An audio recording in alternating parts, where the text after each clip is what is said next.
Vous savez, nous on ne gêne pas. Avant, quand les gens gênaient là, on faisait gêner même les animaux. Alléluia. Lisez votre Bible. On faisait gêner les animaux. C'est-à-dire, on ne donne pas à manger aux animaux.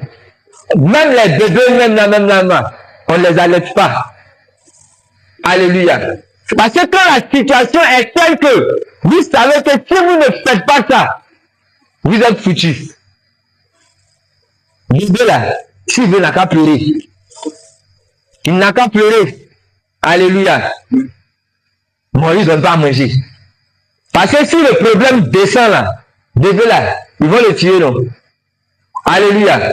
Donc le seul moyen de permettre pour qu'il puisse vivre là, c'est de gêner. Donc lui aussi n'a qu'à gêner. Mais nous, en notre époque, on est devenu tellement bien civilisés, choco.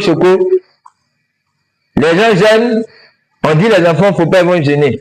Alléluia. Mais je vais vous donner un conseil. Même vos enfants, faites-les gêner, même si ce n'est pas toute la journée.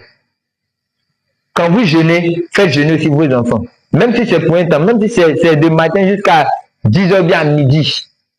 Alléluia. Commencez à apprendre ça à vos enfants. Commencez à leur apprendre. Ça va leur faire du bien.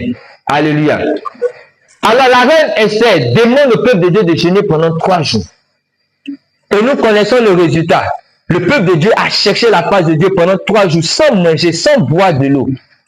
Et le résultat est que elle aussi, elle a jeûné avec ses servantes. Elles n'étaient même pas juifs, mais elle les a fait jeûner quand même.